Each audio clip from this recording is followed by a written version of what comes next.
making, talking to the community, doing things which engage people, participatory research, and then you will see from their presentation, they've been all over the place.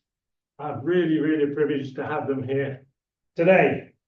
They pop up everywhere, and my wife and I turned up at Reggae last weekend to see the Everest Revisited exhibition. And who do we come across? Look, Rob, the whole wall of photos by Rob and a video of him carrying 35-kilo bag on his back. He was basically mimicking a Sherpa. He wanted to show or see what it was like to be a Sherpa in the Himalayas. I was going to pick you up on that, Tim. Tell me. I wasn't mimicking. You were doing it. I was working as a porter. Really, absolutely unbelievable. What photographers will really do next to get publicity for their activities, I don't know. His only concession seemed to be that he had a proper pair of boots rather than sandals. Yeah. And he had a proper rucksack as opposed to a huge bag, you know, attached to the forehead. And that posture. Yeah. Yeah. Well, and Harriet Welch, she's been around the fells. You may have seen her speaking to a mic and a phone, speaking poems about the beautiful environment we have here, and we will hear, I'm sure, more about this today. Both Rob and Harriet don't really need publicity. They picked up one of the most prestigious awards of the Royal Geographical Society, and people come to them knocking on their door rather than seeking visibility outside. So we're very, very happy and privileged to have them with us today. Luckily for us, they really love the Ullswater Valley. I participated on a walk with Harriet earlier this year, and also in the exhibition and the presentation they did on their project Watershed. I still remember a book hanging on a hook with a living plant growing out of the book, as though it was somehow feeding on the book and inhaling or whatever it is, wisdom from the words of the book. I just thought, what a fantastic concept. Whoever would dream of the idea of planting a seed in a book, but there we go. So I think we're in for a real treat tonight. Without further ado, I'll pass the floor to Harriet or Rob. I'm not sure which. So there Thank you. Thank you very much indeed. Thank you, Tim. That was a glowing introduction. So thank you very much. And yeah, we do love the Ullswater Valley. So tonight we're just going to take you on a little journey with us over the last 10 years of some of the time that we've spent in the Ullswater Valley, and in the process talk a little bit about our wider practice as artists, I suppose, or people who like to do a bit of art. But I'm just going to kick off with a short poem. And Tim mentioned the Watershed project, which we will come back to later. As part of that, we spoke to a lot of people and heard about their love and concern for the place. And people said, oh, you know, we need a new countryside code. And I came up with this in response to what people shared with us. So a code of care. Tread lightly, as if this place were fragile. Dwell delightfully, for joy is a two-way thing. Leave nothing that does not belong here. Nurture gently, so it may grow as you'd wish a child to grow. Be kind, as if this land were your mother. Celebrate the many acts of kindness, the years and years of care. Remember that what you do today affects tomorrow. Pause regularly. You may notice something you've not noticed before, and be mindful of the small things. The landscape is made of these. And return. Each time it will feel different.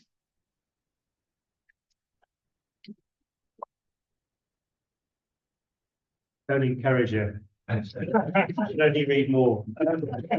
So we've titled this talk 10 years in Ullswater, and actually it's been longer than that. We think it's probably about 13, coming on 14 years that we've worked in this valley through our projects.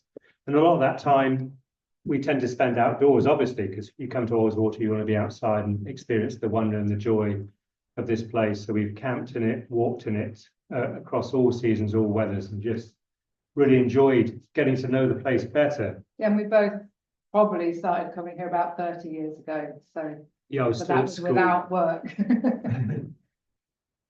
I'm going to sit down. So you may remember this. We came to you, one of our earlier projects was called Land Keepers, which we did back in 2012 to 2014. We started up this project because we were curious about the people that care for this landscape, the farmers, if you like, the upland farmers. So we dreamt up this project and thought we'd be looking at a kind of a culture where it was all nice and romantic and idyllic.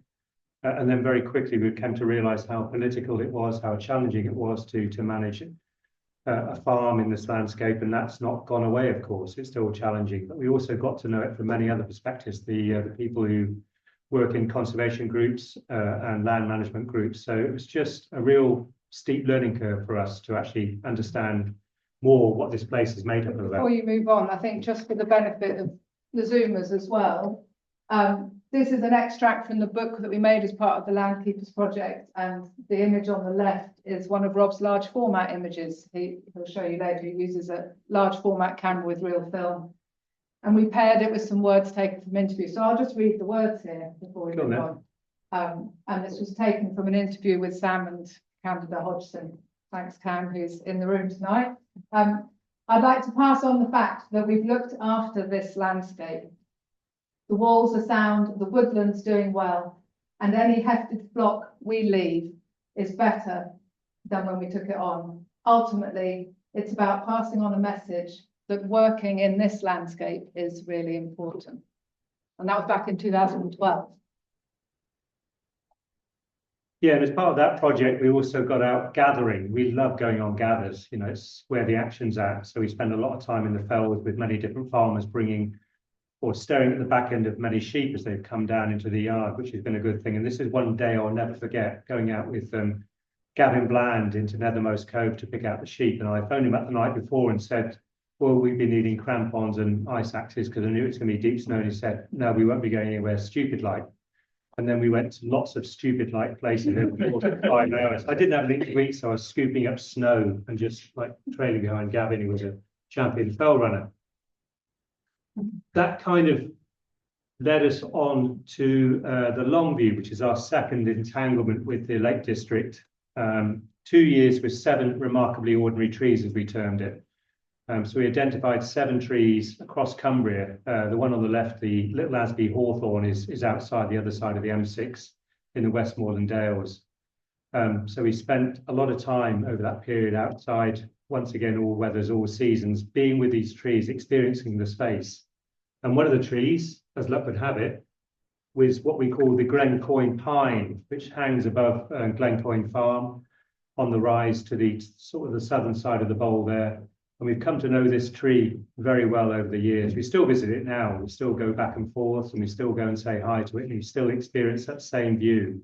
It's precariously kind of hanging from this bowl. It's a fantastic tree. Well worth going to check out if you get the chance. And yeah, I think getting to know that tree in Glencoyne Park also embedded us in the history of the area as the wood pasture, what had gone on there before. And yeah, so we used the trees to know more about the land, didn't we? Yeah, and as part of that project, we twinned each of the 7 trees with a colour from the rainbow. The Glencoyne pine got the colour orange. So we dressed 7 trees on the way up to the pine with a short haiku. And the last word was rising, which Harriet's now going to read, I think. No, I think I'm going to wait until the next slide. Okay. So yeah, we did, and those orange banners in the trees stayed up for about a month, and you could walk up to them, and then walk back again, or go right up on the top over Brown Hills. So I don't know if anybody came across them. They were there. Yeah, that's not me on the rope, by the way. It's a friend who's a climber. and he took about an hour to lob a stick over the one of the lower branches, and then he went up and laced the orange cloth around the back, and like a bodice-like system on the back, and as Harriet said, it stayed there for a month. Yeah, and I think it's become part of our practice to use poetry in the landscape, with the walking in between the words becoming part of the poem, so that land and experiencing the place makes it feel like a whole experience, not just about words, it's about the bits in between. So I'm going to play a short film now, and you will see a friend of ours, Francesca, who came up and played a cello with the tree. So will the sound come out of the out of here? It will, won't it? So I'm going to read a poem over the top. You'll just hear the cello lightly in the background. So the words, the orange words in the tree, they form a short haiku, and that's threaded through this longer poem that I'm going to read. It's called Wealth in Difference. These speck small seeds, these woods have grown and tower now, witness to the exhalations of earth and leaf-brushed air. To walk here is to be woven in with seasons change, mist, sun, rain, all around us, life. This ancestry of veterans makes a library of place, textured life in trunk and branch. Pause, count the wealth in the difference of trees. Oak, ash, birch, twisted hawthorn, hazel, sycamore, larch, each tree rooted deep. We are layered in with greens and the writing of wind on the black lake. Above it all, the pine rising.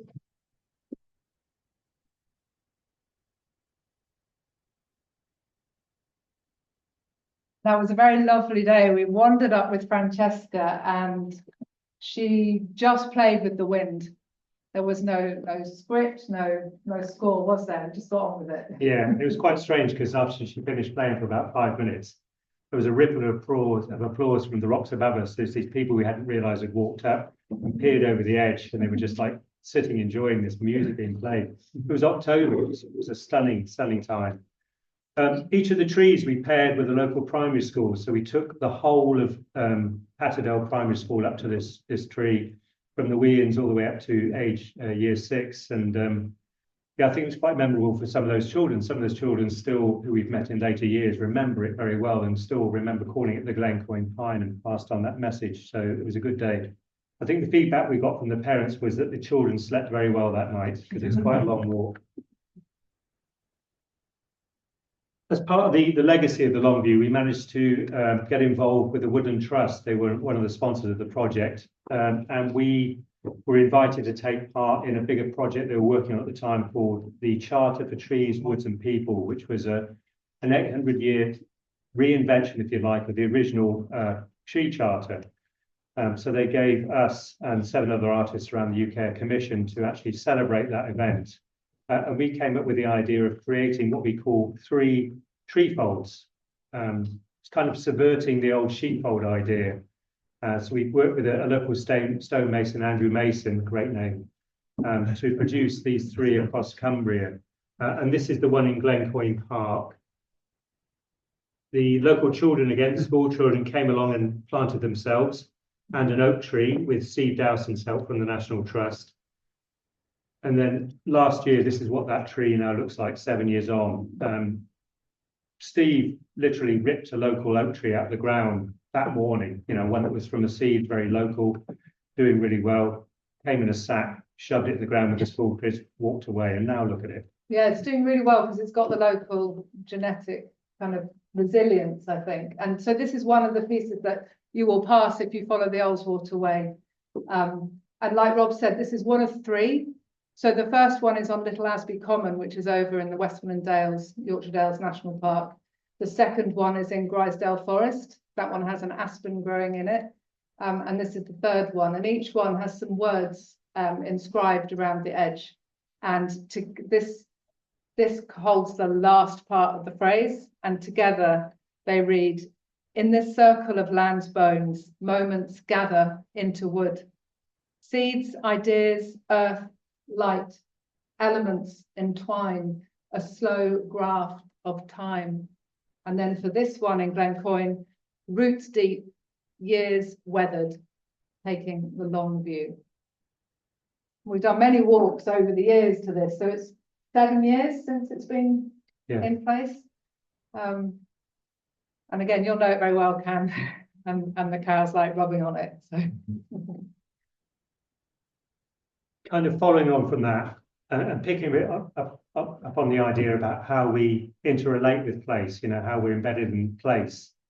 We devised a project in 2019 called Sense of Here, and we treated the Lake District National Park like a clock face, where at the centre of the clock was the Underhelm sycamore. And then we had 12 segments going off throughout the course of the year, each taking in 30 degrees of the map. We decided to place a canvas throughout the year. So January was this very first one below Wolf Crags, just outside the watershed, really, not really in Ullswater, but you know, you could see it, you could look over the top. So this is the January canvas. And then February, we brought the canvas with a fresh set of words to Silver Bay. This is a time-lapse video, as you can see, of us just placing the canvas in the landscape. What you can't see there was, this was a second one, so we were still kind of getting the feel of it. You put a giant sail up and it's a really windy day, then it acts like a giant sail. So don't be surprised if you've got to sort of hold it from behind to try and keep the darn thing up. It was all going a bit wrong a little bit. We did lose the N in the water. Yeah, the N. We had to rescue it and put it back on again. Right, back on again. And that's how the 12 canvases, or the one singular canvas with the 12 different sets of words on it, appeared around the clock face of the Lake District over the course of 2019. We really enjoyed it. You know, the canvas was in place for a maximum of 3-4 hours maybe, or in the case of February in Silver Bay, 25 minutes, and that's how, as long as we kind of could take it really, but we got too stressed and took it down. A few people stopped by. One person I remember in July stopped past and talked to us for about 20 minutes and never made any mention of this giant canvas we were stood next to, up by Greenburn, which was quite strange, but hey. Yeah, but so each month we put the canvas up, but we also engage in interviews with people on subjects like soil or natural capital or water, to really try and understand a little bit more what knowledge they brought to an understanding of the landscape, because we always see these things as overlapping and you can't just look at one thing. So it wasn't just about putting the canvas up, it was all the conversations we had in the meetings beforehand that led into it. Yeah, and as part of the project, I've got to mention, where those 30-degree lines come out from the map, each month we camped exactly on those lines going around the clock face. We found somewhere on that line that was flat enough, close enough to water, that we thought we could camp. So January was quite tough. We're up by Grisdale Tarn and it was quite very cold, actually, very snowy. And then towards the end of the month, I remember it being about -9, -10 when we camped above Wattenbluff, and it was, our boots froze overnight. That was hard work. Trying to get your feet to a frozen boot, not fun. And we like maps. We love maps. So for us, this is a kind of an interpretation of a map. We had a big piece of sycamore that fell down in one of the Lake District National Park places. Where was it? Brockwell, blew over. So we took a section of that and got a friend to laser cut, carve out the route of the 16-day walk that it took us to join up all the dots in the canvas. Boy, were we unimpressed with that. We put one down at Whitbarrow. That's miles away, so we had to catch the bus to Ambleside to then walk from there. But hey, it was great. It was a really nice walk. So we inscribed this whole piece of sycamore with the route that we travelled. As part of the long view, we took 7 pieces of wood, not from the tree itself, but from each of the 7 trees, then inscribed the GPS track that took us to walk for 7 days from the hawthorn in the east all the way to the Wasdale oak in the west. The width of the wood denotes the amount of miles that we carried that day, and the kind of the height sort of takes into account the height gain and loss that we took in over the course of that day. It's about 7 foot long, nearly, the piece of wood. And that carries us forward to perhaps more conventional maps, but maybe not. Yeah. So yeah, talking about maps. So moving on really from all of this learning that we've done for a while, I started doing a PhD and thinking about, yeah, not sure why I did that. Actually, I am sure because it's interesting and it's challenging. So the semi-title is Rethinking Agency and Action in the Revolution of Protected Landscapes. And I'm using art as my tool for asking questions. And for me, the art really is the poetic process and lots of walking and conversations. So this map just takes in Ullswater watershed. And I spent a long time tracing over it. I was really curious about what would happen if you looked at the watershed by just looking at the waterways. And I spent a ridiculously long time tracing all the little becks. And I realized that obviously wasn't all the water in the valley, but it did help to see it in a kind of a different light. So that's the kind of map that I produced, and then went on to do a short project here in 2023 called Watershed. I was lucky enough to get a bit of funding to bring 4 other artists into this valley. So we have Matt Sharman, Kate Gilman Brundrett, Rob, myself, and Sarah Smout, who's a cellist.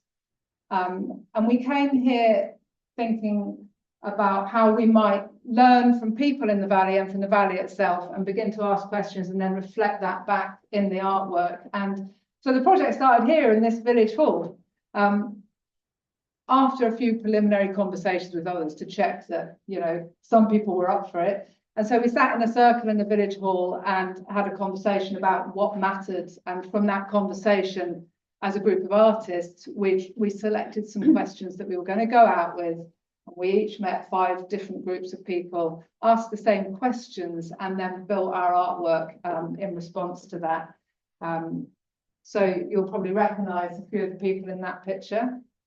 Everybody kind of came from a background where they either had responsibility for land or their job, their profession brought them into a place where they would be having discussions about land use change. And in the middle of the circle was the earth. Charlie Winnie does something called steam bending. I don't know if any of you know his work. He uses wood, bends it and makes things. So we now use this quite a lot in meetings to make sure that the land is in the room when we're having conversations about the land. So on the left is the more wintry land from March and from that event when people put their thoughts into it. And on the right is a summer piece of land. So the artists went out and about, and we went out and met a lot of people. There's Sarah going across the lake with Christian, Rob using his large format camera with Isaac there from the John Muir Trust. Can, you're in this one again. In fact, you're going to feature quite a lot. And Matt filming, and there's Claire with one of her lovely pigs up there. I think one of the highlights for me was getting up there into the mines with Warren Anderson, and I learned so much on that day. Oh, yeah. God, it was fantastic. He took us up there and we learned about that much more industrial side to what's gone on here in the Ullswater Valley. And the effort he went to with a group of mates to actually clear the tunnel that goes through the mine. I know, Maddie, you'll know much more about that, but incredible stuff. Yeah, we went out for a 2-hour walk with Warren, and then 5 hours later we were stood out on a 2-hour walk with Warren. And he took us underground, only a short distance. We got to experience what it was like beneath there. It was mind blowing. You know, the things he was coming up with in the information, as Harriet said, things we'd never realised was up there, hidden away, literally hidden away by the spoil heat there. It was incredible. And you think about, you know, learning a lot more about how the village grew up around the mine and why the buildings look like they do, and then the work of people to open it up, and then what's left behind in the landscape as well, which is it's the cultural history, but also there's these spoil heaps, and what do we do with that? It's a tricky one. So yeah, there we are with Warren, and these are the questions that we asked. asking people about what it was that made them feel wonder, what they think we need to pass on, what kind of legacy goes forward, what they're curious about, who else would they like to talk to. And because we were working towards the exhibition, we wanted to find out what the people we were talking to would like other people to experience when they came to the exhibition. And the one question in the middle about, if you think about this land and the vegetation and the inhabitants here that aren't human as having a voice, what do you think they might show us or ask of us? And that proved to be the most interesting question for nearly everybody we spoke to. There was always a pause. And that continues to be really interesting to us, because as humans, it's really hard to speak for what other species, but to make space to think about it feels important. We worked with the school again. And they came up with a story about Bob the raindrop. They learnt about freshwater ecology and the different plankton and microbial life in the lake, and about the fish and weather systems. And then came out with a story which they created into a 6-meter long collage that made it into the exhibition, which was brilliant. That's Kate Brundrett doing her scribbling. Really good fun. And they always bring just fantastic energy, don't they? So at the end of a few months of research, we shared everything here in the village hall for 3 days. And on the opening night, Sarah performed her beautiful piece. Yan, is it? Yan Tan Tether. No, it's Tether Yan Tan. And we can't play it now because of the tech in the room, but I do urge you to go onto the Watershed website and have a listen. It's an absolutely beautiful piece of music that she wrote in response to her meetings. Matt Sharman made a film. Again, you can access that on the website. And that features the people that he met. And then I wrote some poems, which are also on the website. And Kate Brundrett made a kind of a flowing piece of very entangled words from the people that she met. And Rob, you did a series of large format portraits. You've got them. There you go. Yeah. There's my old fashioned camera, which I still use now. It's a brilliant piece of kit, but I made portraits of the people that we interviewed as part of that project. And the only direction I give to people is that you look directly into the lens. You know, everything else is up for grabs, is up for them to decide, because I want the person who is looking in, the viewer, to actually look into the eyes of the person who's being photographed, you know, get that real strong connection. And again, Rob twinned the images with some words from the conversations.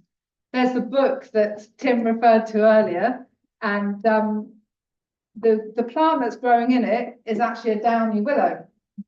Part of the work here, I don't know who here has been involved in growing these downy willows to put back on the crags above Red Tarn. So definitely Anne and Tim have, and they kindly lent us this willow to hang in the book for the day. It provoked so many conversations. It's brilliant. It was a really nice way of opening up the discussion about that. And then those 2 little books are called The Little Book of Ullswater Wisdom. And I've brought them along with me, so if you wanted to have a look at that, you could. And that's a series of quotes from people. And this is... Yeah, I just created a piece of artwork based on what I'd heard. I pulled out some words from the 28 people that had been interviewed as part of the project and created this kind of overflowing, over bubbling piece of work where it brought this entangled mess together, showing that everything's connected, everybody's ideas and thoughts overlap with other people's ideas and thoughts, and you can't kind of separate them in a way. When you're thinking about place, it all overlaps. So it's just a nice way of doing that. And the watershed map came out as well. I placed it with 10 water samples from 10 different locations and stones as well, and then invited people to write on it their own thoughts or their reflections on a place that was important to them, or perhaps how they saw the future of the landscape. So it kind of became not co-created, but a space for people to share what mattered to them. And I quite like using the work like that. So it's not a precious map, it's something to come and make a mark on. And actually the children did make a lot of marks on it. It ended up with a giant squirrel in the middle of it. Yeah, you went a bit off topic. But you know, red squirrels, they're brilliant. So, but I don't expect you to read through all of these, but just some takeout quotes from what people said in response to coming to the exhibition. We were quite surprised. Over 3 days, 350 people came, and a lot of them actually stayed quite a long time. And we ended up having conversations all day. Because it wasn't just about this valley, actually, it was about a lot of different places. And some people had come from other countries. It was in July, so there was quite a few tourists coming through. People who'd come from the local area came with the intent of coming here, and other tourists just stumbled across this. And then the issues that we were discussing here, the tension between what it might be excessive tourism, or it might be water pollution or erosion or soil quality or climate change, all of those issues were up for discussion. And yeah, it was a busy few days, wasn't it? And then you go for a walk because you need a little break after that. So yeah, that's I'm in that picture somewhere just on Galborough, which is a lovely spot just to take a pause and think about the valley. So in my own thinking, which is very entangled with how we think as a partnership, because we always work creatively together, but doing the PhD, I spend quite a lot of time locked up in a room or out on a hill on my own to think about things. And this idea of trying to understand how change happens, and it doesn't happen in a straight line. It's not a, this happens, then that happens, and then you move on. It feels to me a lot more entangled, like that picture that I've got going on there. It's all very dynamic and everything's affecting each other. And I was really thinking about what happened on different scales. So that's why this picture's got some sundew, which is the tiny, beautiful carnivorous plant that likes being wet, and a larger being, a tree, a hawthorn. So thinking about change on different scales. So what I did with my PhD was decide that wanted to look at what happens, how does change get perceived at different scales. And to help me do that, with the incredible generosity of Cam and Sam at Glencoyne Farm, they agreed to host me and Rob once a month to come along, help out, see what was going on the farm. Drink tea, eat cake. Yeah, drink tea, usually Not cake. Not too much. Try not to get in the way, occasionally help out. And just track a whole year from that perspective. So that's one scale, is the farm scale, and we've learned a lot in the process. And then also incredibly generous, Danny and Maddie, thank you. We've been spending time talking to you and thinking, well, what happens when you're trying to kind of facilitate change on a catchment level here? What's going on? And then when I saw Danny's LiDAR maps of the watershed, I thought, well, I'm just like play school, you know, tracing that OS map. So those maps fascinate me, and how they reveal the landscape and what water wants to do and what's happened historically and how water's been changed. Really interesting. But Danny and Maddie run the Ullswater Catchment Management CIC. So for anybody on Zoom, that's something to go and look up, find out the work that's been going on to connect farmers and contractors and money and hedges and rivers, and really kind of bring everything together in a way that restores the landscape. I probably haven't said that very well. That's very nice. That'll do, won't it? But I'm sure you've done a talk which will be on, there's lots of references to online, and you've done a talk there as well. So yeah, doing incredible work, and it's quite humbling for me to talk to you and to Cam and Sam and see how much effort you all put into really looking after this place, the landscape, and also the continuity of the people that live here. That cultural heritage really matters, really matters. So back to hanging out on the farm and getting stuck in, nearly always involves some animals, sometimes chasing them and a little bit of grunting. But yeah, so we've been up at dawn and in all weathers, it's been great. Carried on with the mapping. So this same idea of dividing the valley into 12 sections like a clock face, I've now brought into this practice of exploring the watershed from different perspectives. So the centre of this particular clock face is Glencoyne Farm, and each month we've been moving around 30 degrees. And I'm continually mapping the walks that I do as part of that. So it's developing a beautiful kind of spidery artwork. And each month, Rob and I have also been going to the exact same point at Glencoyne Beck, positioning the camera in exactly the same place, taking the same large format photograph and a 2-minute film, and sketching and making audio recordings. So we now have a set of a 12-month little vignettes of the Beck from exactly the same point. And the other thing over the year is talking to other people as well. This is Ellie Mackay, who's a freshwater ecologist, and taking it down to that really tiny unseen level again, and talking about the water and how that works. So really playing with these scales of existence and change. It's always fun talking to an expert, somebody who really knows their stuff. I mean, like Ellie told us that a raindrop or any drop of water in Ullswater, when it comes in at the top end, it takes about a year to flush out the other end.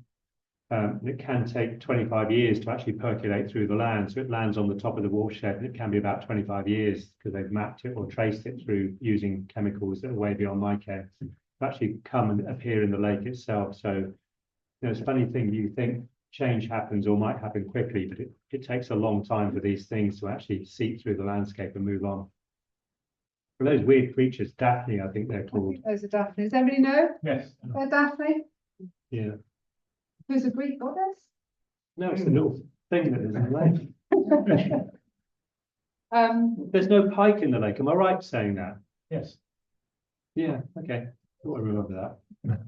Is that weird that there's no pike in there? No one knows why. Right.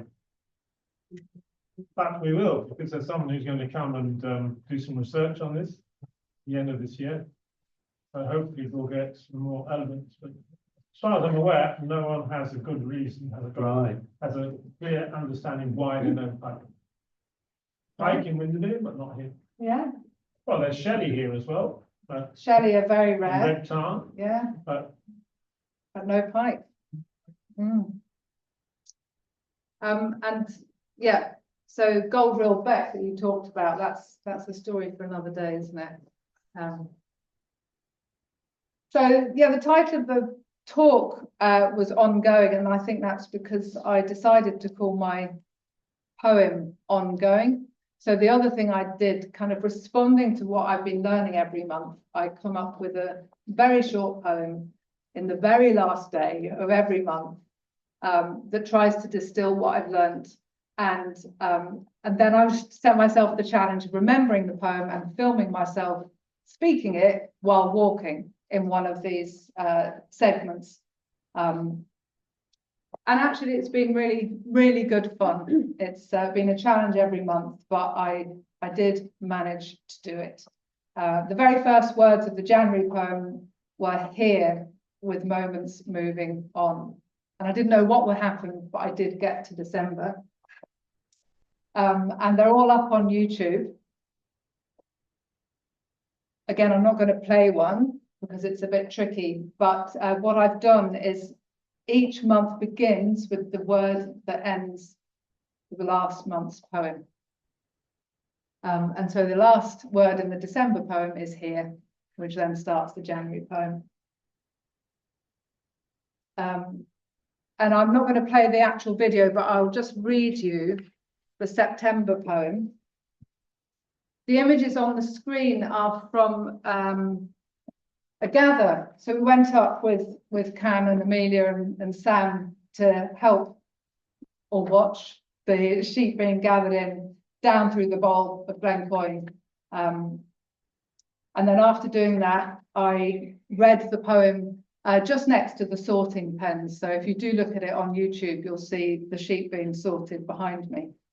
The August poem ended with the words, the grass of Parnassus upright in the wind. So the last word was the wind. So September goes like this. The wind is a carrier. Seeds, ideas, choices, change. Blowing in, drifting out. This valley feels the breath of what happens in Parliament, and it sends out whispers too. Many old ways continue, and new ways are tried here, where flowers multiply and butterflies thrive. Stories from this watershed will spread, but not just through words. The wind will carry them, the birds. The water will tell them. Something in the air. It feels possible, inevitable, the resonance of care. And I think what happened during the year was Rob and I, we both just picked up this growing sense of care that some people really have for this place and how important it is, but also the frustration when things get really tough and the challenges come at you. So we've kind of been feeling that tension throughout the year, and you don't necessarily ever get to a point where things work. It's just this ongoing dynamic of being with place and continually trying to make it better. And Ullswater is just the most brilliant example of things working well and people working hard. And I've heard a lot of people from outside the valley as well saying this is a really the shining example of how things can work well. So it's another reason why we love it, and why we keep coming back. I will say, I mean, that's the length of the poem. So Harriet remembers that on the way up, on the journey up in the car, and then we walk up the hill, and then she reads it out. It takes about 20 odd takes. I've got all the outtakes because I'm listening on the earphones at the other side of the mountain saying, you missed a word. So she'll have to go back again. And there's a few times where she's fallen over. There's quite a few curses. And I can't blame her for that. But, you know, to actually, I think it's a rare skill to remember that quickly and then pick it up and then walk along. Not really looking at the ground with this camera in front of you, just stumble along or stroll along. So if you check out the films, that's behind the scene. That kind of work is going on. You won't see me shouting, you missed the word. So Rob's going to take over now and talk about the next bit. But what happened just at the beginning of the year was we got involved in another project that enabled me through my PhD to think about the even bigger scale, which is what's happening nationally in terms of policy and decisions around landscape use. And it's been a really good learning curve. And it's ongoing. As Harriet said, the last 5 slides now, guys, hang with us. We work with this big project called Lunds Hub, which is being funded by all those people at the bottom of the screen there. You can see the UKRI, Scottish Government, Welsh Government, DEFRA, DESNES, the Department of Energy, Security and Net Zero, and a few other government departments. So they've splashed out the cash, and there's 34 organisations taking part in this across the UK, and we're through the Place Collective, which we set up at the Centre for National Parks and Protected Areas at Ambleside campus, are involved in. It's a right head mash. It really is. It's a big beast. It's kind of rumbling along. It's doing a lot of, it's actually not doing much research, but what it is trying to do is get as much evidence that's already out there gathered together so that the research can be collated and then present to people to make, I won't say better decisions, but make decisions effectively. Decisions effectively, that's not a bad way of putting it. So we've got involved and we're trying to help with the creative angle, just trying to bring things slightly creative into the equation, which some people can't quite get their heads around. But we're here anyway, and we're not going away. We've got another 2 years kind of playing with this work brilliantly. It's taken us to all 4 corners of the UK at the moment. Look at similar things that Ullswater is grappling with, but obviously on a much wider scale. And through our entanglement with the project, we came up with this idea called resonance. We've been working on a spot of land called Bolton Fell Moss, which is in the north of the county. It's about 10 miles east of Carlisle. Has anybody heard of Bolton Fell Moss? if you've heard of it, you can go there now. It's a national nature reserve. It's awesome. It's shocking amazing. It's about 480 hectares of flat landscape. It was heavily mined over a period of about 60 years, and 8 meters was stripped off this landscape during the extraction process for garden peat and for horticultural peat and for other reasons. Natural England bought it out about 12 years ago, and it's now going through a process of being restored. There's hundreds of birch trees, thousands of birch trees on this place, and we talked with Emma Austin because we worked on another project there for a couple of years, and Emma Austin, the senior reserves manager, who come to know quite well, and we asked her if we could take 49 birch trees off the peat bog, and she said, fill your boots, basically. So we dreamt up a project that we could plant 7 circles of 7 trees. Some were on those radial lines you can see on the map. So we thought there must be a place on those lines somewhere we can put a small circle 3.5 meters across of birch trees. And sure enough, we found most of the places. We've still got to identify one on the map. So we found a place. So we're planting out 7 circles of 7 birch trees over the next few months. And we had what we called a big dig day back at the end of November. Gordon came along, and a few other people came along. We had 52, 53 people came along for the day. And experts came along to talk about the peat bog, what it had gone through as part of the process of restoration, what had happened before. And then people set to for about 2.5 hours and ripped up 49 birch trees. Gently removed Ripped up. 49 birch trees. Yeah, we'd gone along a few weeks before and identified the ones that we thought we'd want. So we tied 7 colours of 7 ribbons. 7 ribbons of 7 different colours to these trees. And it was great, you know, seeing people set to on what was turned out to be quite a nice weather day.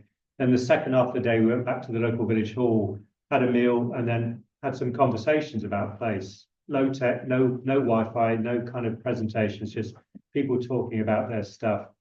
And that's fed into a conference which we're holding at the end of March at Ambleside campus on one day, and then the first day is a site visit here in Ullswater Valley. So we're bringing a group of people to see Goldrill Beck and to Glencoyne Farm to talk about change happening, and what the processes have taken place to actually make change happen.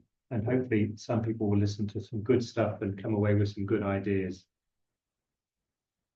And that brings us pretty much finally to this. So on the morning of March the 7th in Glencoyne Park, we're going to be planting 7 trees with the National Trust, with Sam and Can again, in this landscape. So if anybody in the room here or anybody on Zoom wants to care and join us, then we're up for it. Just get in touch with us, and we'll be on the site in the morning for a few hours, just gently planting these trees, but also having a conversation about the things we've been talking about: care, resilience, climate change, culture, you name it. We'll be just chewing the fat about those things.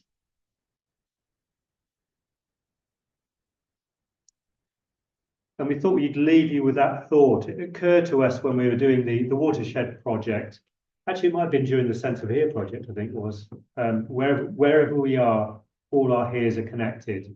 You know, you might have a boundary to your garden, but it's still affected by other neighbours and what goes on beyond that. You know, we can't control the air that blows in and out, or the water that courses through the land. So we can't control, but we can play a role in what happens there and what happens to our neighbours. We can try. And that's it. I'll leave you with a picture of a lovely violet oil beetle with an old crusty thing and with a log. Excuse me. That's Harriet set above the Glencoyne pine on midwinter's morning one year. So that was it. And that's us.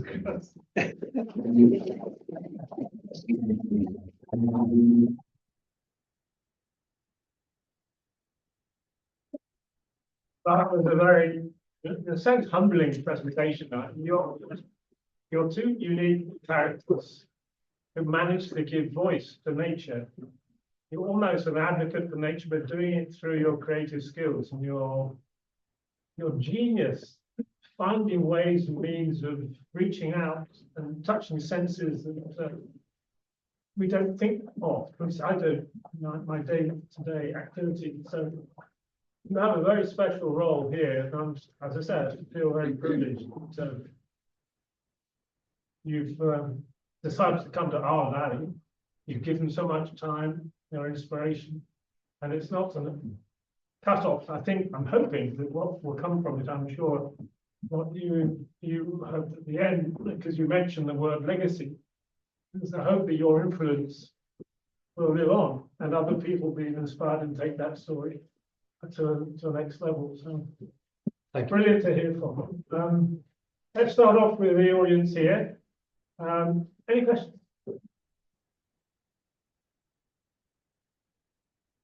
Stunned everyone. Okay, let's go to the Zoomers. Are there any questions on the Zooms? No, we haven't got one Oh, come No on. question. Interrogate us. No, you can't let a talk like that just die. I mean, it's a stepping off point. Can I pick up on something you said, Tim? Yeah. I mean, you talked about giving voice to nature, and I think it's, as humans, we're part of nature for one thing, you know, we're part of the natural world, the natural order of things. It's really hard because we quite often grapple with that concept, that idea about how you bring in the voice of other than humans. And it would only ever be a representation from a human-centric point of view. So that's what we're trying to come up with, you know, how we can actually bring the views of nature more into the fore, if you like, to give them a voice in some way, shape, form, or other. And it's hard. You can imagine, I suppose, from our human-centric point of view, that a lot of nature will be crying out for a bit of help in some places. In fact, I'm pretty sure that's the case. So how you get that across. But I think also is really important is the culture of place is really important. You know, you can't de-people a landscape. You know, I think we still need a real strong sense of attachment to the people who are here, present in the land, you know, entwined with everything that's going on in these natural processes and playing a part in its future, of course. So I think it rumbles along. You know, you never get to a fixed point in the landscape. You never reach a point where it's brilliant and everything's happy, because it never will be. But it's just that evolution of how things will continue, and it feels at times we've got to cling on a little bit. But yeah, no, we're in it for the long haul, and so we should be. And I think you give it a really special value to community, and community, as we all know, is really the backbone of a place like this, and valuing the community, listening to their views, giving them voice when they often don't want to give voice. You know, it's quite a difficult process, and you've somehow managed to bond with key players in the community, which isn't easy. I'll kick off with a question then, rather than me rambling on. What's so special about the number 7? You can answer that one. What's so special about the number 7? Was a prime number. It's quite nice. It's not too big, it's not too small. I think it first kind of came up for us when we did the Longview project and we had the 7 trees. Again, nice manageable number, but we twinned them with the 7 colours of the rainbow and also with the 7 main chakra points in the body to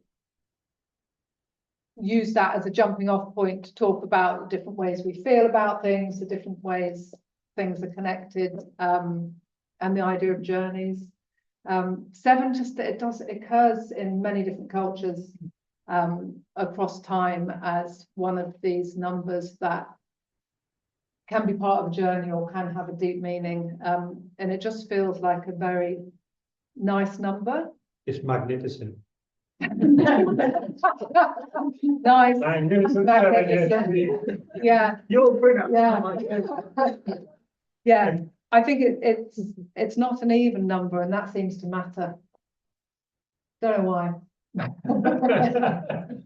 But you have a great sense of, well, prime is important, and also of symmetry. And you know, you're obviously very keen on trying to build on that symmetry in some way. There's a link between mathematics, if you like, mathematical principles, and and nature. It's an interesting concept. Maybe a mathematician will know something about fractals and. Apparently, you know, starling murmurations, they do Yeah. that brilliant starling-y thing. Every one starling only affects 7 other birds. So that ripple effect is just multiplied out.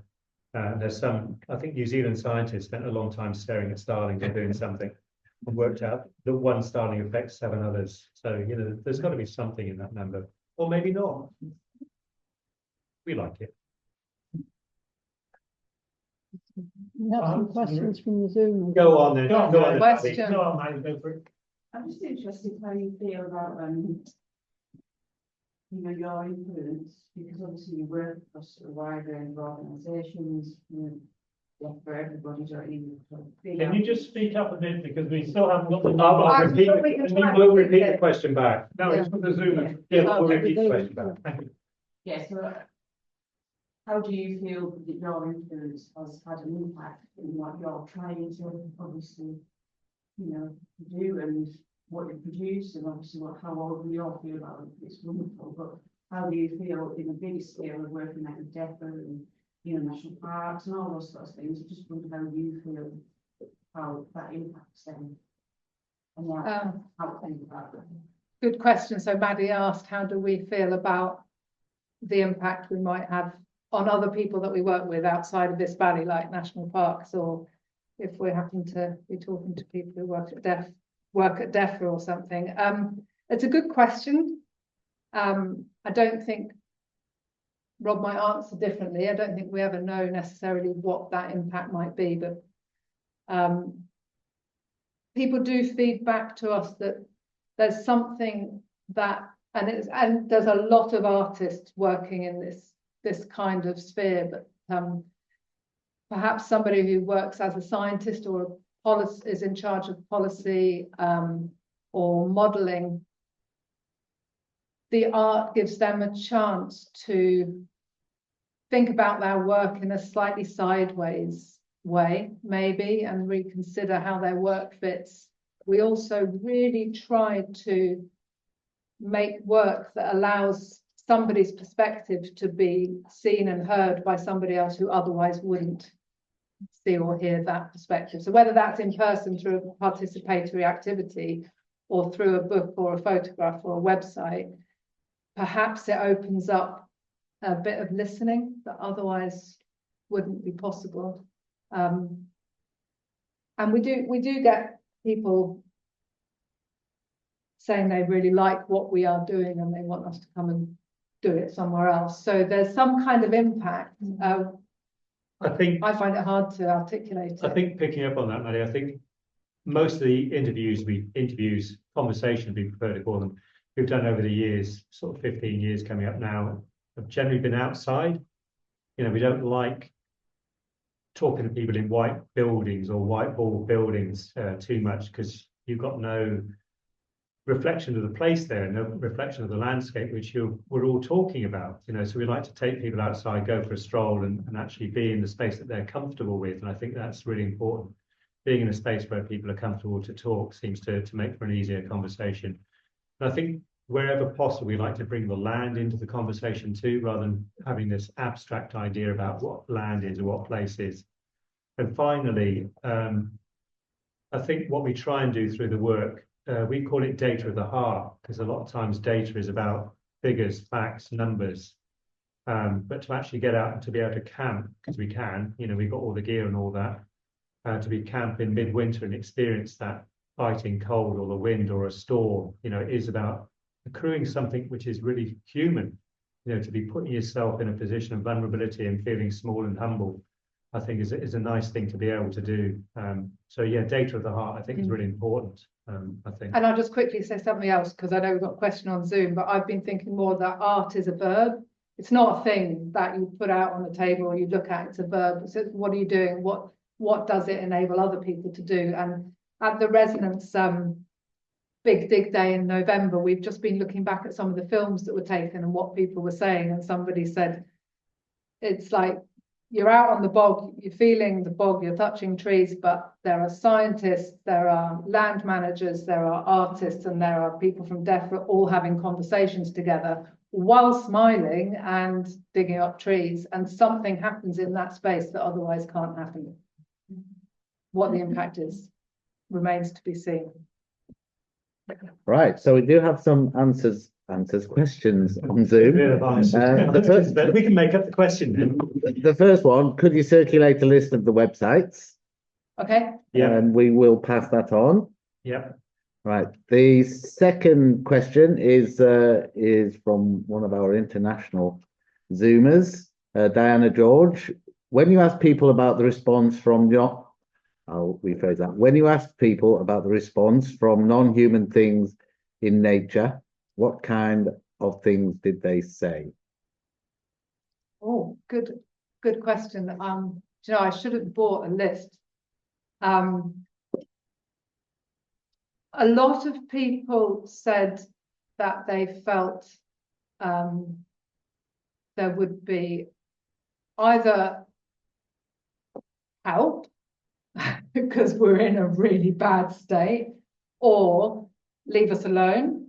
So those are kind of the negative side of things. Go gently, that kind of thing. What else did we hear? I think it largely stumped most people we spoke to. It was like it knocked them sideways a bit. Something, a question they wouldn't have considered. We deliberately didn't show the question through one before we met with people, because we didn't want them to prepare answers. So I think it did stump them, because trying to position yourself and think about the landscape from other critters' point of view, I think, is a really hard idea. I think they were glad they were asked the question, and maybe they went away and thought about it a bit further and came up with a better answer than they gave us. I don't know. But yeah, we have got all of that written down, and I think that would be material for a poem. It wasn't all negative, but largely it was. It revealed that people felt that nature needs to be better. Nature, the natural world, needs to be better cared for. Jolly good. And from Neil and Catherine Windett, superb presentation. The Lake District is not particularly diverse in terms of visitors and population. In what ways do you reach out to more diverse audiences? I think that's definitely improving. I think the demographic of the visitors coming here now is risen sharply. I don't think it's just through COVID. I think COVID kind of threw up a lot more UK visitors who come from inner cities, perhaps, and other areas. And I think that's continued. I think if you go out for a walk down the Lake District, certainly around the towns and villages, you will see a lot more of a diverse population from within the UK, leaving aside the international travellers, of course, who largely might be diverse anyway. I think the Lake District National Park and other organisations have been trying to address that over years anyway, you know, just trying to get more diversity, more people to enjoy this space. I mean, when national parks were first set up, they were set up as the green lungs for people to come out from the smoky, satanic mill city places to come and actually experience these places. And I think that's going back again. And I know there's been and I wouldn't have liked to have lived in the Lake District, some places like this, when the COVID lockdown first kind of opened up again, because it must have been a real horror show, to be honest. But I think, leaving aside that, it can only be a good thing if people come out and enjoy these places, but become perhaps better informed, better educated about how to relate to these places. You know, it's a two-way thing. You know, being in landscape like this is, in part, should be a privilege, but also it should be a joy, but it should be what's the word I'm looking for? Responsibility. So yeah, no, I think that's definitely being addressed, isn't it? The fact that the demographic is changing. A lot more younger people as well coming here, perhaps would have been previously. Yeah, and it's really nice to see when you're out in the hills. Yeah. Okay, we have another question. Oh, go on then. Just one, right, because I mentioned the image of the book and the plants, and that will stay with me until my dying day. I mean, I just think that's such a strong image. But another thing which I picked up on a walk I did with you was the discussion with Patterdale School, who decided that their mascot would be a raindrop, and Bob the raindrop. And I thought, how many schools in the UK will have a mascot of a raindrop?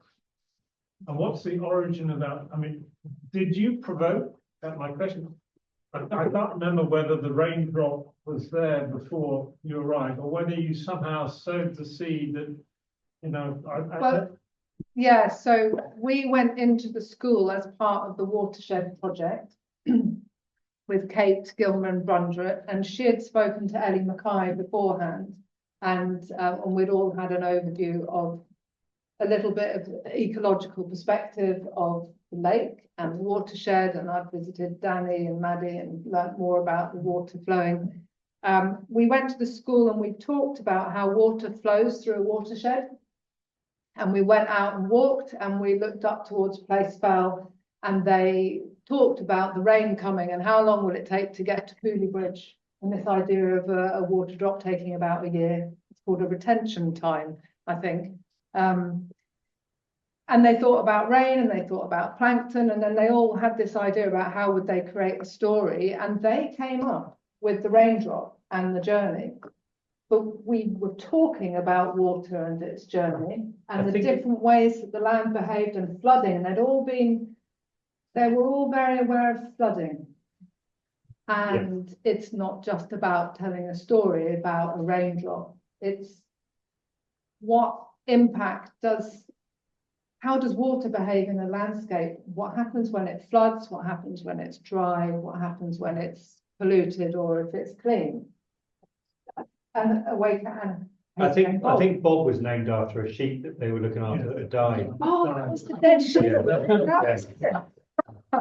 So it lived long in their memory. They had the raindrop, then we did a vote for what you're going to call the raindrop, and it was the dead sheep. Dead sheep. Bob.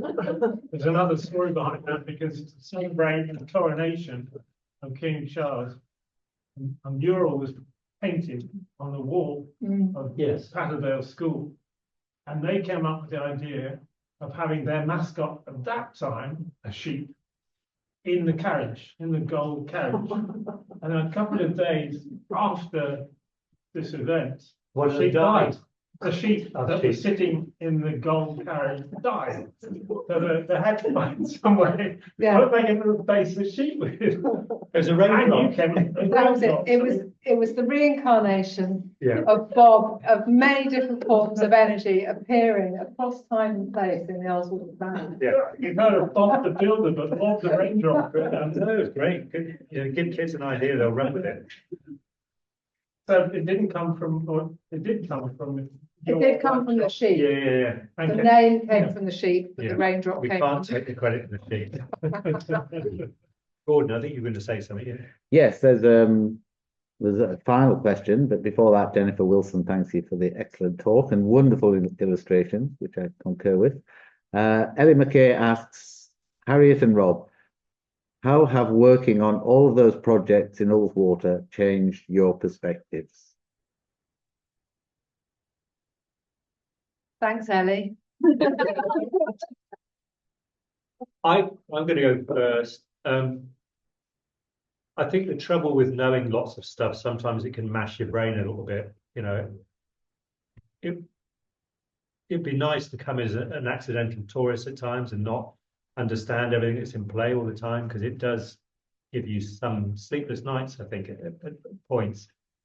I think it's been a joy to actually have our heads lifted off and filled with all this beautiful, wonderful stuff. It was a privilege to be able to spend time with great people who know what they know, and I think that's you know, you as an artist, I think most of the time is spent having conversations, listening to folk, and putting boots on the ground, and then occasionally you put these fruiting bodies of things, artworks up, if you like.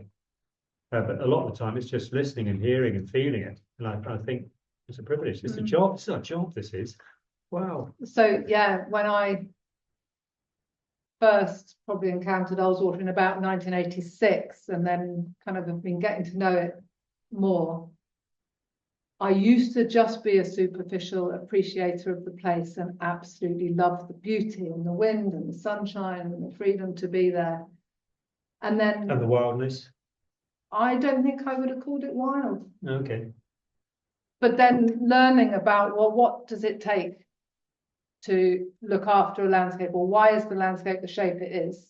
And then what's happening under the surface is, for me, makes me feel much more grounded. but it does take that sheen off where you just think, oh, isn't this lovely? Because it's actually not just lovely, it's very challenging, and it you can't take that away. Once you know it, and then a walk becomes a different thing. But it doesn't take away from the pleasure, it's just more and more questions always Yes. come. Yeah, art makes you ask more questions, but so does meeting all the other people that sow seeds. So I think it's been a real privilege, and it will carry on. It really will. Yeah, definitely, Karen, because you say we got that planting on March the 7th, and that we're seeing that as planting a 100-year sculpture. So those 100 trees, those 49 trees in the 7 different circles will go into place, and we'll monitor them quite carefully for the first few years. But the idea of something flourishing for a century, I think, is quite a nice idea. Way beyond my time. And we don't live in the valley, but we only live over the hill, so we keep coming back. Sorry, everybody. Was that the last question? That was the last That'll question. do. Anything here? If so, let me just try and close up. Firstly, just to say, they have bought their book, The Long View. They haven't bought enough of them. Yeah, we're getting rid of them. There's 4 on the table. There's a 4. teapot there. If you've got £10 and want to walk up with a book, take the books to the left, or leave a message in there. Or how would they order this? Well, we can talk about that when we've Close. said goodbye to the Zoomers, because Okay. we bought the book along, which is at a special rate for anyone who's in the room. But Not you, lot, sorry. but thank you, because I mean, I just wanted to say that Tim and Anne as well, we met you years ago, and I think one of the reasons we keep coming back to the Ullswater Valley is because there's a lot of lovely people that keep welcoming us here and inviting us in to tea, and yeah, thank you. So the second thing I have to say is, it's our tradition, we have 50% of any donations received goes to Friends of the Ullswater Way, and 50% to your charity of choice, or would you like to? Yeah, so the charity of choice, for anyone who wants to make a donation, we'd like to give the money to the local mountain rescue. Battle Mountain Rescue? In case we need them one day. Hopefully not. No, they do fantastic work, Yeah. very hard work. For those going to give donations here, I forgot to bring our little container. So there's a Quality Street tin over there. If you want to make a contribution, there's no obligation. But if you want to make a contribution, please leave a contribution in the tin. And the last thing I have to say, one thing I have to say is that the next talk is going to be on the 6th of March in Watermelon. And it's going to be given by someone called Tim Viney, who is a whiz kid on digitally surveying churchyards, which is, I know nothing about, but apparently one of our trustees has been to see his talk and was completely blown over by him. So, and I think it won't just be Ullswater, no doubt. I think it's 15,000 churches or something. Anyway, he's going to come. Please, I'll send a piece out about that in due course. And the final thing I want to say is ask Gordon there to say a few words of thanks.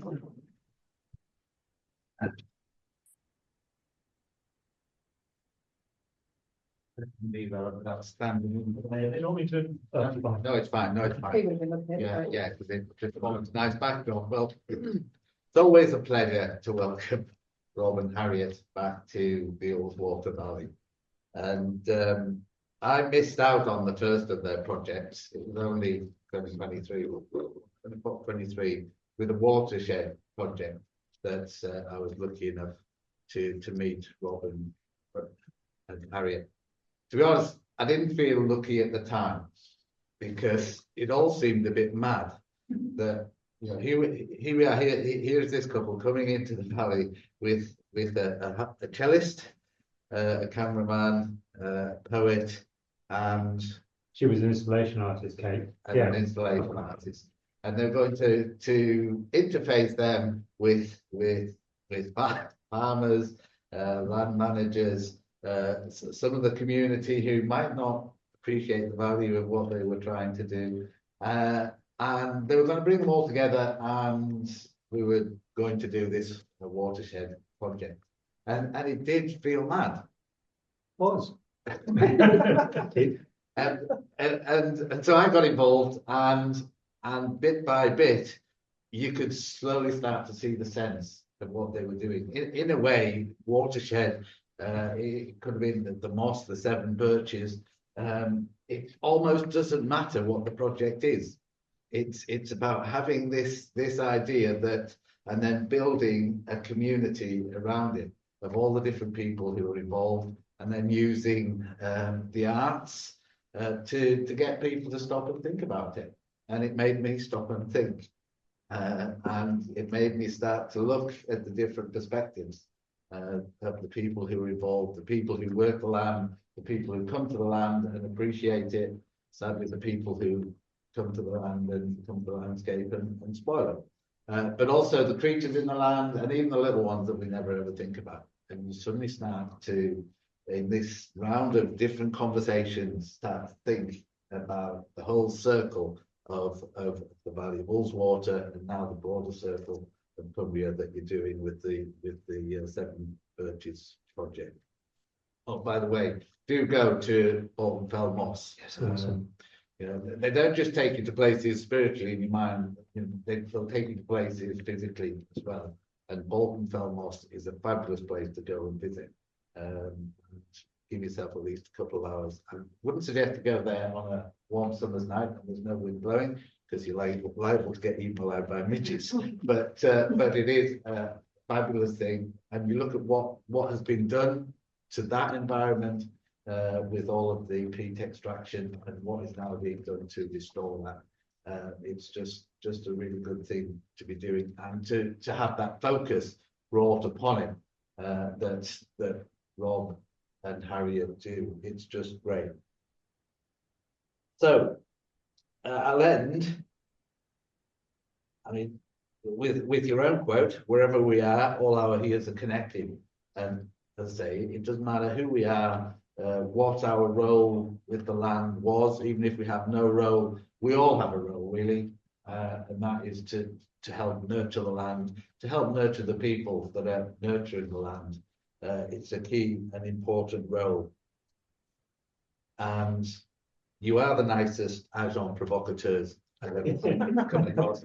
And I've come across quite a few. And I won't end with a quote from one of the most famous Nobel laureates for literature, but I will use his quote. And you don't come here with and tell us what the answers are. You come here and you tell us, or you don't even tell us. You somehow illuminate the scenario, the whole scenario, and you get everyone talking together. The word "the wind" has been brought up a lot tonight, and you know the answers are blowing in the wind. You're not the answers. I'd like to think you are the wind, or part of the wind, and I'd like to think that you're going to keep blowing.